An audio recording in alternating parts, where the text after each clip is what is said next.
Ladies and gentlemen, this is David Mercatani. Welcome back to Matt Chat. Our podcast is made possible by USA Wrestling, the national governing body for wrestling in the United States, and Nike Wrestling. Go to athleteps.com for all your Nike and USA Wrestling branded wrestling gear.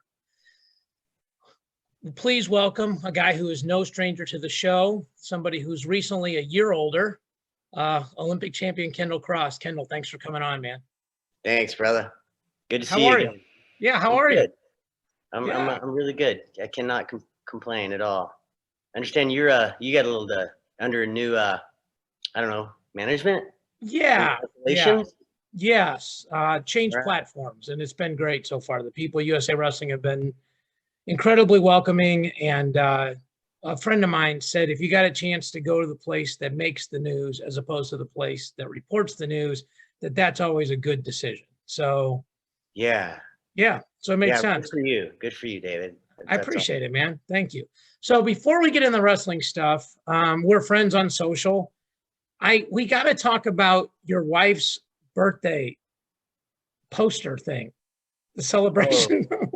Yeah. For the people that didn't see it, tell them what this was about. Well, it was a life-size cutout, a life-size Kendall Cross cutout that she, like a cardboard cutout that she sent in a picture. Yeah. And they, a company cranks out a life-size cardboard cutout that kind of sets up, Okay. So she did that. You know when she did that for was during the 2016 Olympics in Rio, which, I didn't go. And I was in Dallas. And so we had a party. I flew to DC and we had a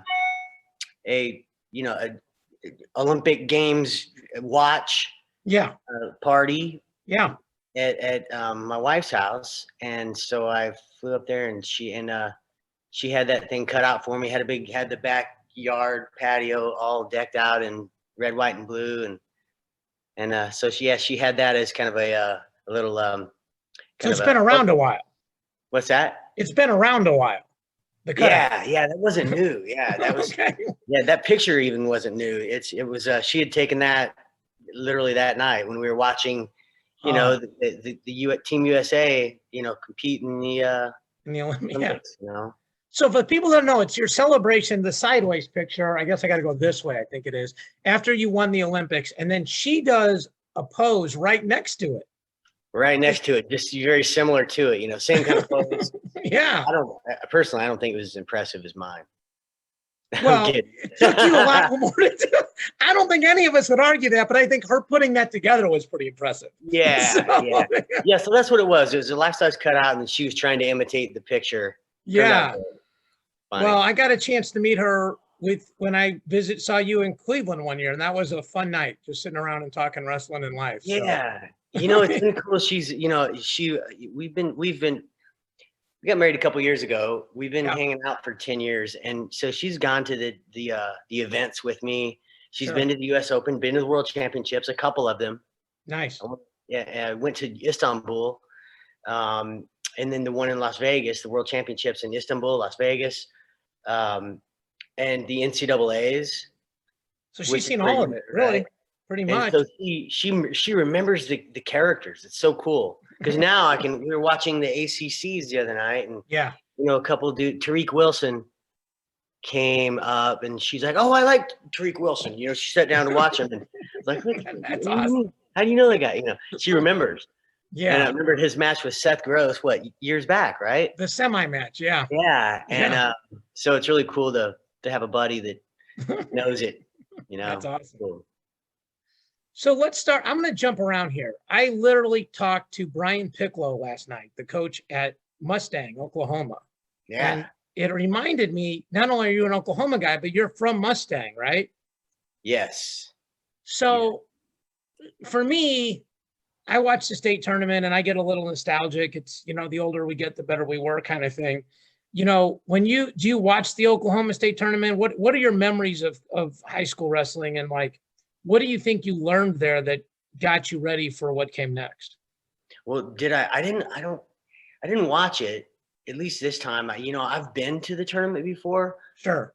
But it's, you know, once I got done with high school wrestling, it was almost like an impossibility to actually go back and watch because of the timing of it, you know? Right. Because it's like right in the heat of, you know, college and international. College, international, and yeah. So I haven't, I don't get to tune in like I would love to, which would, you know, like I'd like to. But I plug in, especially with Mustang being so good. Yeah. I want to say that honestly, from a group, from a team perspective, it's the best they've ever been. And you know, Mustang has won one state title. It was in 1984. But that team, that group of guys that won that title, that team title, they you know, they did it with a lesser group than this group. You know, I think, you know, times have changed. Yeah. And you know, but yeah, Mustang won one state title, 1984. And but this group, you know, I've watched. This is a good group. Yeah, they had good some studs. Yes. Yeah, they got some hammers that are going to be good in college too. Yeah, multiple guys going to college. It's really cool to see from my own hometown. You know, there for years. You know, I know that when I was there, I had a couple of teammates that were legit, but we would have duels, and if it was just, you know, bad matchups, we would lose the duel. I don't know, 63-3. You know? That's terrible. I'd be like the only one to win, and I won like 4-3. You know. So, yeah, it's good to see them good. That's awesome. That's really awesome. Yeah, Brian Piccolo, he's done an amazing job. His kids are awesome, and you know, he's brought those kids up since they were all that group of boys that's on his team. Yeah, it's really cool. He has a you know, has a really good relationship with all of them, and they all, you could say that they would all, you know, lay down and die for him because he's built that relationship with them. You know, it's their family. Yeah, it's truly you know, an amazing trust, I'm sure. You know, those kids and the effort that they put out for Brian Piccolo. That's pretty cool. Yeah. Yeah, he's actually part of our crew doing the Big 12 this weekend, the play-by-play. So yeah.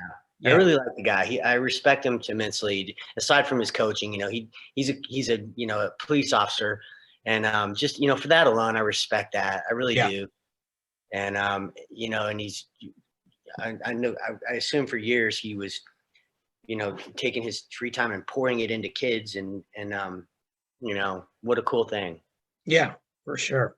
Yeah, they had a really good run. He posted a picture of them with those kids, like when they were like probably looked like 10, and then, you know, the same sort of pose 8 years later. So it was cool to. Yeah, they're all his boys. Well, one of them's literally his boy. You know, like literally, that kid's done now, going to go to college. So yeah, he's got some hammers on that team. Yeah, so, for sure. I stole a line from you from the last time we talked, and I always try to get one thing when I do this stuff to be a better coach or better person. And you said something to me which made sense, but it's like when somebody says it out loud, you sort of think of it differently. You use this line, you said, learning is not linear. And I thought about that because how many times have we gone to a practice and the coach goes, we got better today, we got better today. Well, sure, maybe, right? First of all, everybody's practicing is getting better. You got to get more better if that's a correct English. You know, like if you're already better than me, I got to somehow catch up. But like if I'm doing something wrong and you have to sort of untrain me of that, I probably got to get worse for a little while before I get better. So you've coached some of the best guys in the world, and I'm sure you just help, you know, normal kids at camps and clinics and things like that. How do you see that? Like, how do you see, like, okay, sometimes you got to get worse before you get better? Do you see it that way? Is it just how I see it? And how do you help guys, especially if that is the case, sort of get through the mentally hard part of, look, you're good, your improvement's coming kind of thing? Yeah. You know, I just think the whole idea or the notion that it doesn't move in a linear fashion. You know, even, you know, when there's dips, and, you know, you can say that, you know, the progress line goes generally up, you know, and it's going to be down, it's going to be up, man. And it could feel like in times where you just truly got better, or truly got worse, you know, or just, you know, my take on it, saying that it's not linear, it's not necessarily just that straight line that moves. It's that you can have all these things that you're working on. You've got, you know, finish to an inside trip, an elbow tie to your high C, and these things, your bottom skills are, you know, sitting out and wrestling there, and whatever it is, it could be multiple things. And at any one time, they could be working or not working. They could all be working at once, and you're just doing good and you're in a zone, and then one would fall off and then the others fall off, and you're always constantly gathering all these elements that make you better, right? That's what we call it, better. But at any one time, some of this stuff can be off. You know, I was saying to myself when I was competing, like, when stuff just wasn't working, it wasn't that I was getting worse.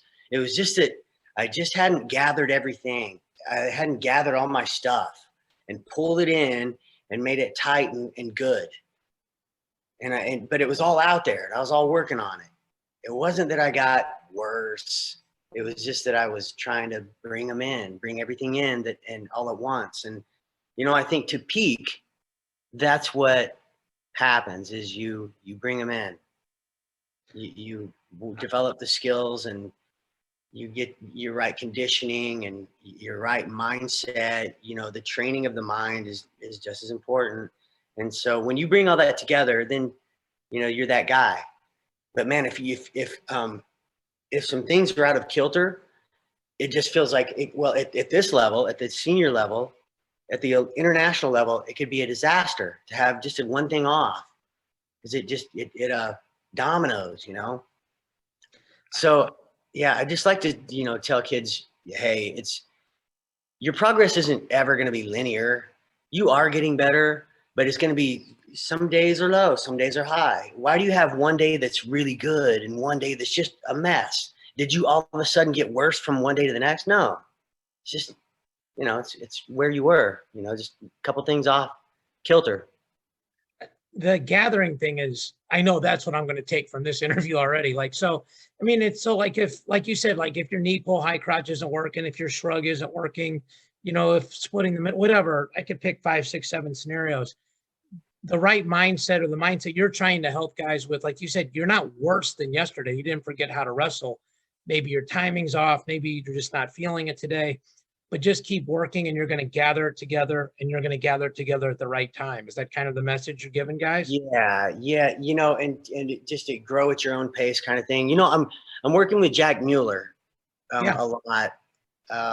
He's here at the RTC, and you know, we're working on a couple of things. We kind of went to the drawing board, back to the drawing board on a couple of things, and so those things that we're working on, you know, Jack, you know, and he's super headstrong in terms of his passion to get better, his commitment to get better, all those things that are those words that are overused: passion, commitment, dedication, blah, blah, blah. He's got all that. And one thing that he does is he wants to get better, like now. He wants to accelerate his progress, and that's not always the answer. You know, just keep working it, mess around with it, tweak it, give him suggestions and not answers, and let him figure it out. Because at the end of the day, it's his stuff. You know, it's stuff he has to deal with. I'm just the guy that rights the ship left or right as it goes along. You know, and you know, that process of just gathering everything and putting it together, you know, I think it's really important. It seems like that approach would only work with guys, though, that are at least self-aware, and certainly with kids that actually want to be good, right? Like if you're coaching a high school team and there's some kids just being on the team because they got nothing else to do for 2 hours a day, you know, that's probably not going to apply to them. But at the level you're at, like you're saying, like Mueller's, I'm sure his goal is to be the Olympic champion this year, and he's, you know, got to get through the last chance and do all these other things. But that's his mindset, regardless of what anybody else thinks of the probability of that. So yeah, I completely agree. He wants to win right now. Yeah. And it just doesn't necessarily work that way. You know, not everything's going to be, you know, come together. You know, we're doing this 2021 thing, and man, I tell you what, if he slips through the cracks and makes his team, man, it's going to be awesome. But really, 2024 is my vision for him. Anything before that, great.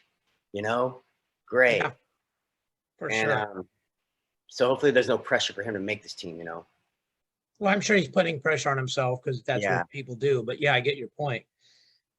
Something else you said to me that stuck out, and I coach a lot of guys in MMA, and this really applies to that. You talked about people practicing where they're good versus practicing where they're not good. And I don't want to misquote you, but I mean, that's kind of what I remember. So if I said it wrong, I apologize. But like, I think of an MMA, like if you're great at wrestling, like a lot of guys who go in MMA are started as wrestlers. Well, if you stop wrestling and you stop wrestling with wrestlers, like there's wrestling in MMA is not the same as like going into a good college room or even a good high school room. If you stop doing that, you actually stop being good at what your advantage was. And you just said this kind of offhandedly, like, I don't know why people practice all the time where they're bad. They got to keep practicing where they're good.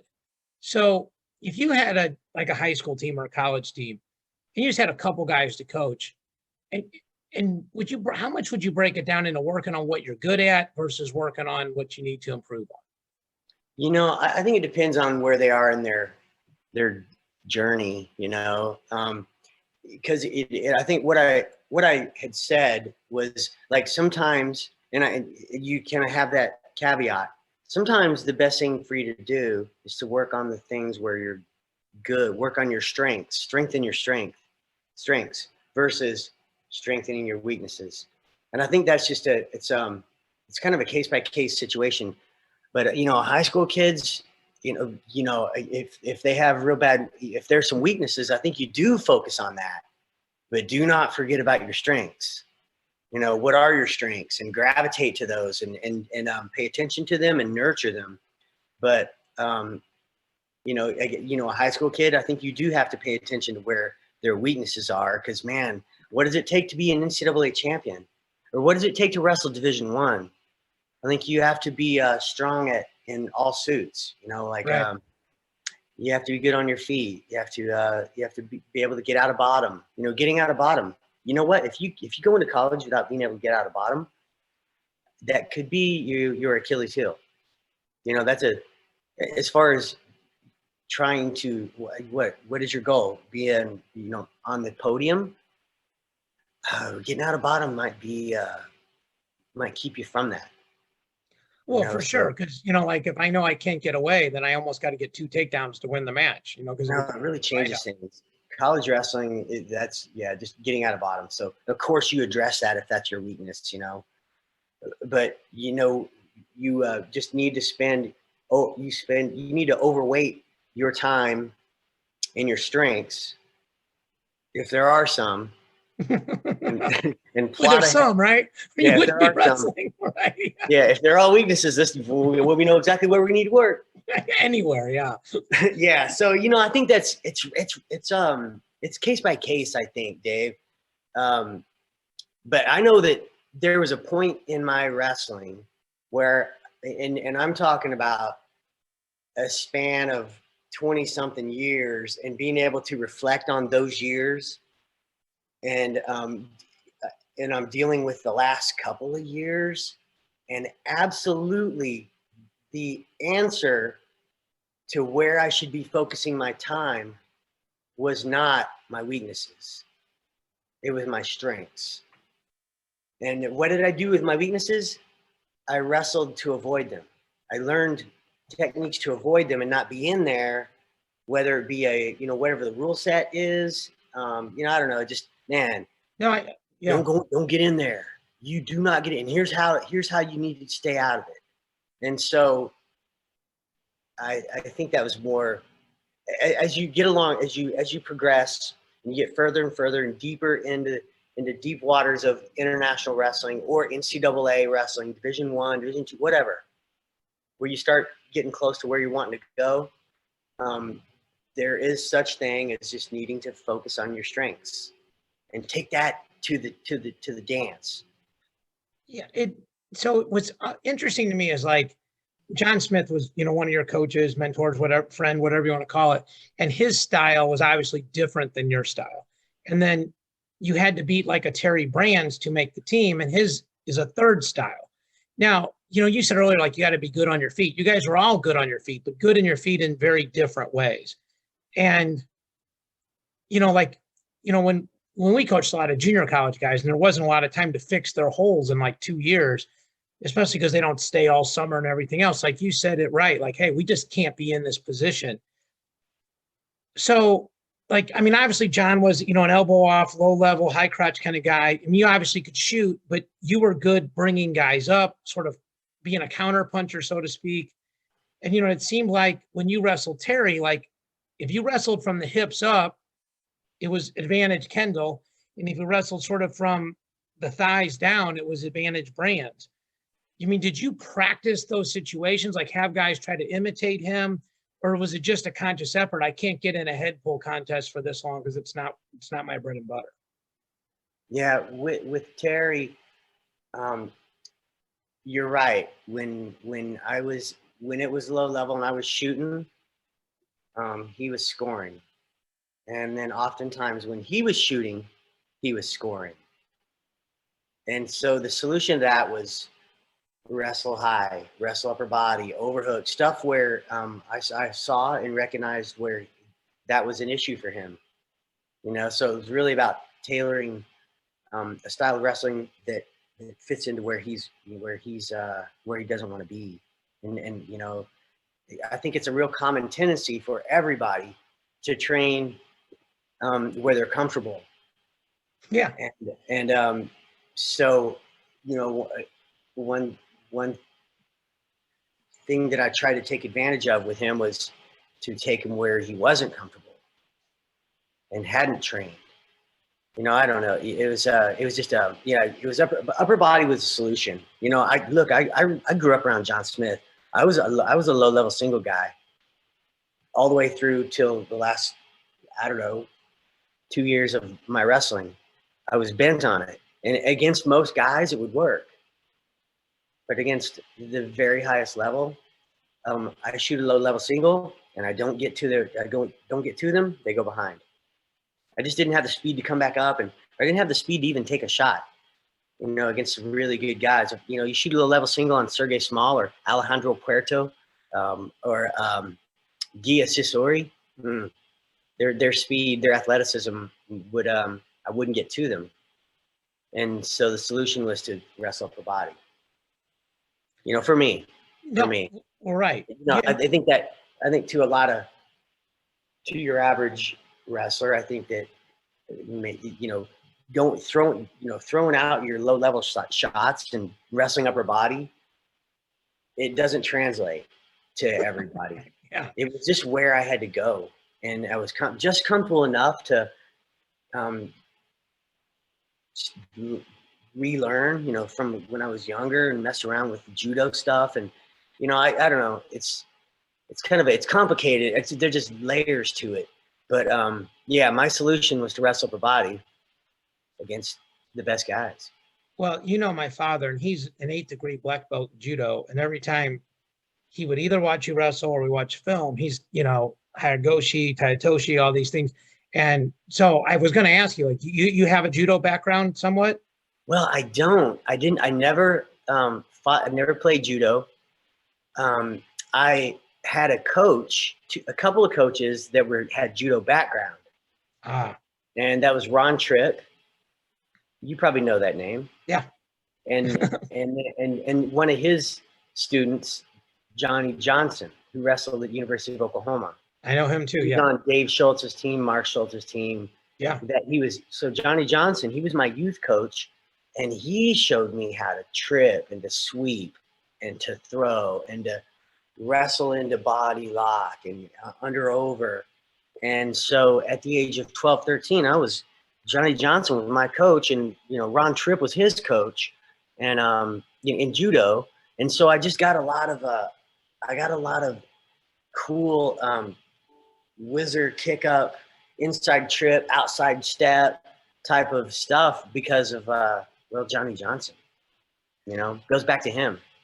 And then I just interesting that yeah, it was like you sort of put it on the shelf, and then when you needed it, you could pull it back out. Yeah, I think it had always been in my back pocket, but you know, you don't go throwing everybody through the NCAAs and then senior level international style wrestling, man. It's just it's a rare thing. And so, but I did go back to it. You and I were talking off camera before we started recording about Italy this weekend and who's going and who isn't. And obviously Chamizo is going and Burroughs is going, and it's one of the tournaments to determine the seeds or the rankings for the Olympics. And you said something interesting about, I'll call it coaching Chamizo. So tell me what you said, because we're going to get into it. And I want to hear what you're saying, but I didn't want to hear it the second time. I actually just want to react. So tell me what it's like to. Well, I think you asked me if I coached him. Yeah. Okay. And my answer was no. No. It'd be cool to say that, but you know, I don't think you coach that kid. I think you plant seeds if you do anything. You know, the kid is amazing. His wrestling IQ is really super high. When you get to spend time with him day in and day out on some areas, you know, we were just helping. I'll give you an example. We were just helping the Columbia guys with some areas in our RTC practices. You know, the Columbia guys as a group, maybe it's body lock or front, you know, defending a shot, because they're dealing with that in folk style, you know, and as a group, we would, you know, pick Frankie's brain on what he does. What do you do with the shot when it comes in? What do you hip off, move the head inside, you know? And so one, he has an amazing, a really high wrestling intelligence. His wrestling IQ is off the charts. And so that was comforting to know. But what you know, being able to coach him, you know, the extent of my coaching with him would be like, man, maybe you consider a turn, because you don't turn anybody. Ever. You know, let that sit. You know, and he still doesn't. You know, and he says, "Well, nah, you spend too much energy doing this," and you know, but man, if he had a turn, sure, and you know, so those kind of things, and you know, let him work out the details on it, and then let him discard it if he doesn't think he needs it. But man, I think Frankie with a turn would be super dangerous. Sure. And so, but that's not the way it's. Yeah. You know, in his mind, that's not the way he wrestles. He doesn't. But what if he needed a turn and he could turn? You know, and so those are conversations that we've had. You know, Valentine has. I think he's probably had the most input with him, just because Valentine really understands the type of wrestling that he studies, which is, you know, the Russians, you know, Dagestanis in particular. You know, and also, you know, Valentine's traveled with him a few times to Cuba and in Rome training, you know, when we've sent our guys over there to train, my RTC guys and some of the Columbia guys, Valentine has kind of developed a trust with him that allows him to be able to, you know, give ideas. Hey man, if you'll do this, if you'll pressure more in your matches, then maybe you, and you know, Frankie, sometimes I think his first reaction to any kind of advice is like, "Look, nah, but he thinks about it, and he'll log that in, and then come back, you know, next day, whatever, and he'll remember." So he resisted it first, and then accepted it. So maybe he's always accepting it, but just initially he's like, you know, and so that's been the extent of it. Coaching Frank Chamizo, nah. Hey man, maybe you get a turn. I think that's all I've said. He coaches us, man. Frank Chamizo coaches us. Maybe coaches some of your guys. I could see that, because I think that's one of the advantages of these RTCs in general, right? Like, you have these senior level guys, whether, you know, like in any place in the country, like if you have a guy who's high level, then that person can impact your college kids. And yes. You think we have Frank Chamizo because we're going to corner him and run him through the tournament and beat Burroughs? No, it's for our RTC. I want my guys to be exposed to the best wrestlers in the world. And here we had this relationship with Frankie Chamizo, and enough to the point where he would come and work with our guys. You kidding me? That's gold. That's money. I think that was, you came on the show when this whole thing happened, which, you know, Chamizo and Burroughs, that one match. And, you know, you came on and I wanted you to clarify stuff. And I think people see now that everything you said was true, right? Because sometimes, I mean, you know, we live in a world, not everybody tells the truth all the time. And sometimes people say one thing and do another. And you know, we're very much USA. This is USA Wrestling Podcast. It makes sense that people would feel this way.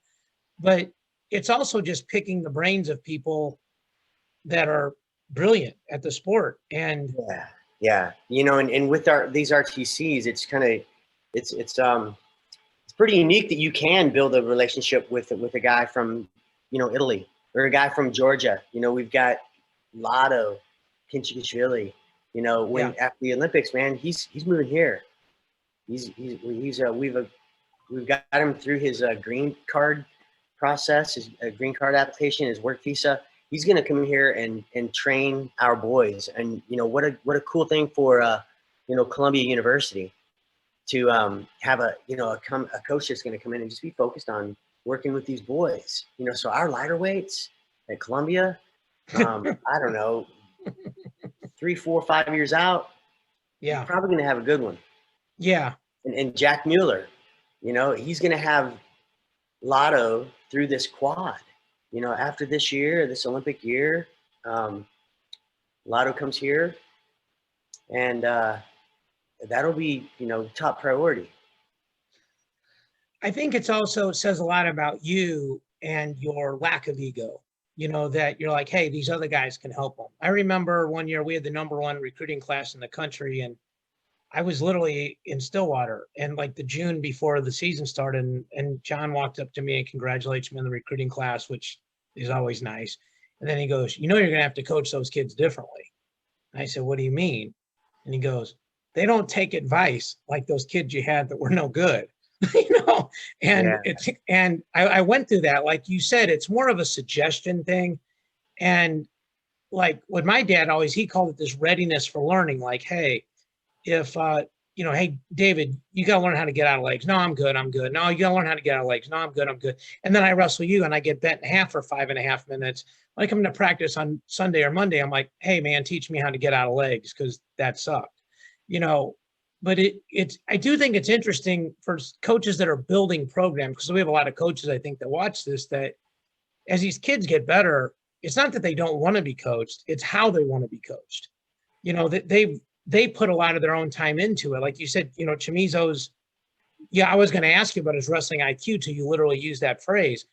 And so it seems to me like it becomes more of a collaboration than one person talking down to the other person. Is that how it feels to you? With Chamizo, you mean? With just any of these high-level guys that you work with. Yeah, man. You know, look, I've wrestled 2 quads, and I was around some amazing wrestlers as my peers. You know, just, you know, the 92 and 96, those quads, our teams were amazing, and it wasn't because of me. I was the freaking, the unachiever. You know, I hadn't really done anything. You know, that 92 team was incredible. I mean, Bruce Baumgartner, John Smith, Kenny Monday, Kevin Jackson. Who am I leaving out? Zeke Jones. Yeah. Townsend Saunders. Oh my gosh. And so, you know, working that level, I think it is collaboration. And you go, hey man, you know, what about this? And you're tweaking little things. Right. And being aware of, you know, as a coach, being aware of the little things that you see them, and you know, not necessarily telling them they have to change it, but let it be something that's on the table that we probably need to deal with. And then, you know, because they're motivated enough to want to deal with it if it's an issue, right? Yeah. And so, that's what I felt when I was an athlete from my coaches was like, hey, let's deal with this. Maybe we need to get better here, or this, this is what these guys are doing. And then so all this information's coming in and I'm dealing with it.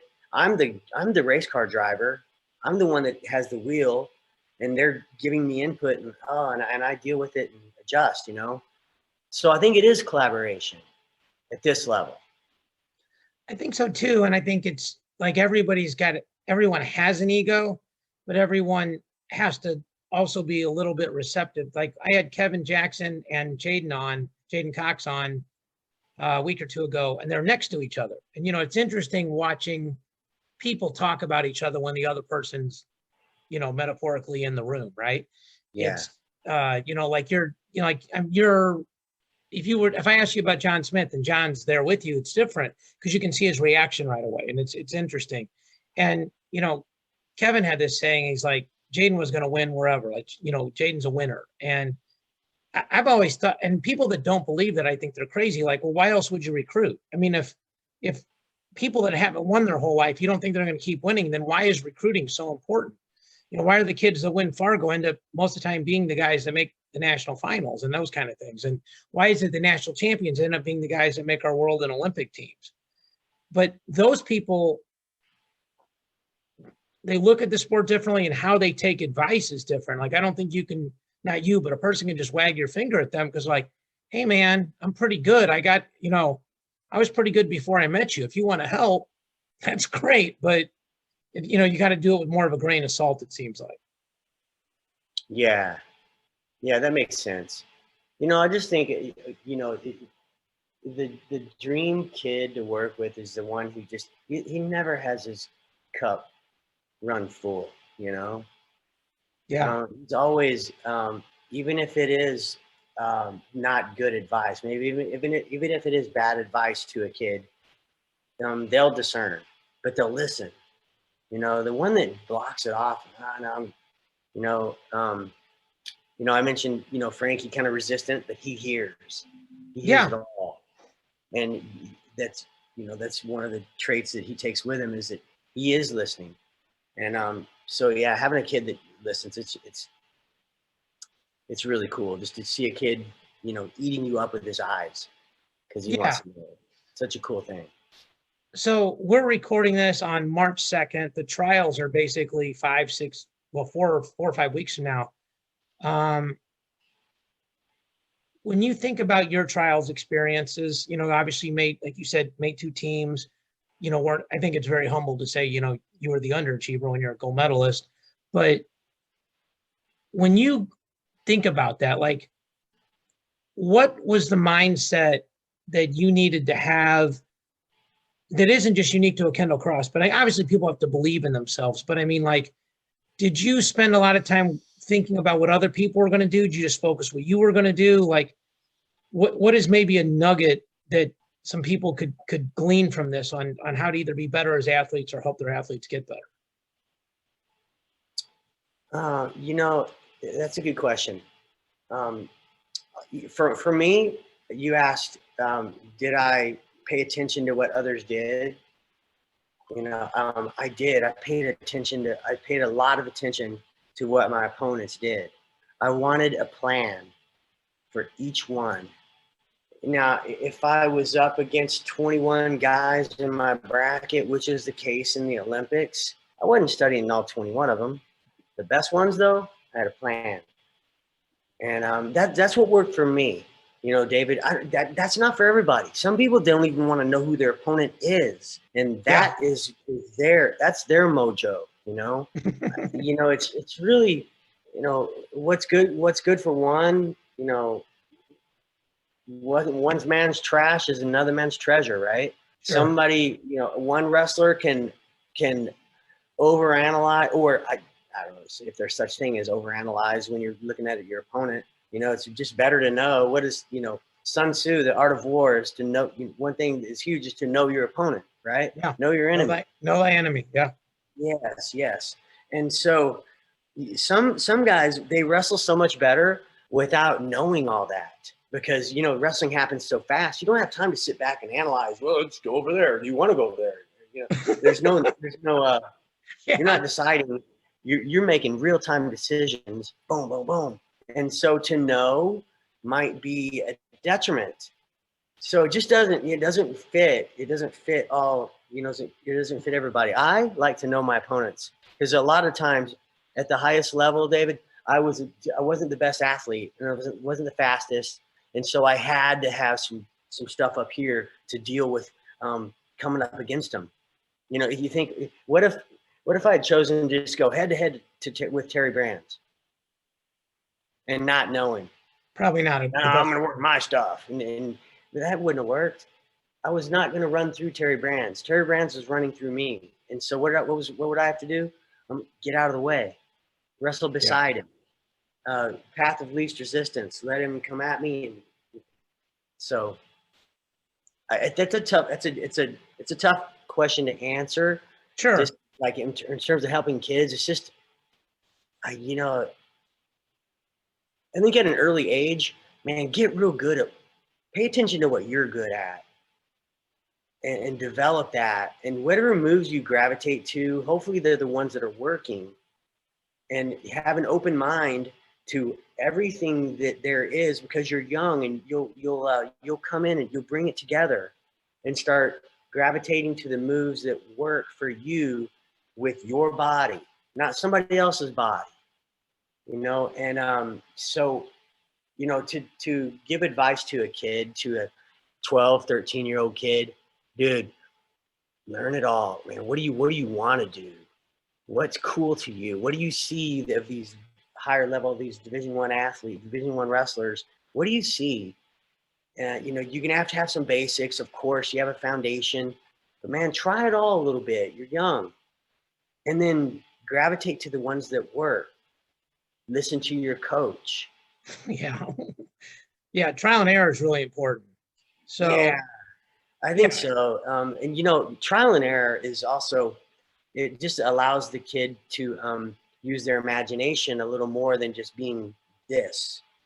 Too much of this, and you don't have anything out here for when things go awry. Yeah.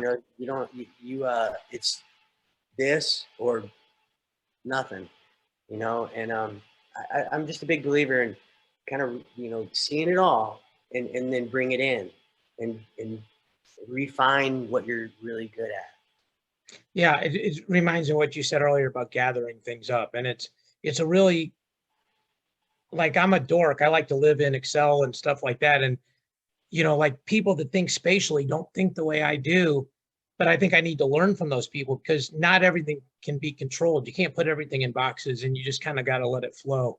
They only give me 45 minutes on this, and I got about 2 minutes left. So I could call you every month. I just love talking to you about wrestling. Will you be in Fort Worth, or will you be in St. Louis in a couple of weeks for nationals? I won't be in Fort Worth. I won't be in St. Louis. I will not go to the NCAAs. Just I haven't really heard anything about it. You know, my Columbia's not going. It's disappointing. Yeah. My focus is 2 athletes. I've got Shelton Mack and Jack Mueller. You know, all my other RTC athletes, you know, Mitch Feinsilver, he wrestles for Israel. He's going to do very well in the next 4 years. Pay attention, everybody. That kid's going to be good. I love the way he learns. And then, you know, I've got Kinchikishvili and Chamizo. So all my guys are foreign. We're looking for a bigger guy. We're hoping to pick up a bigger guy here in the next little bit. Maybe after this quad or this 2021 Olympics. Yeah. Things calm down, let the dust settle, but we need to have some big guys in the room. And so my focus is trials with you know, my 2 Americans. Awesome. Well, I will see you in Fort Worth in about a month. I always appreciate you doing this so much, and good luck. Well, if I don't see you before they get on the mat, okay? You bet. All right. Thanks, David. Appreciate it. Thank you guys all for watching and listening. We'll talk to you all next week. Peace.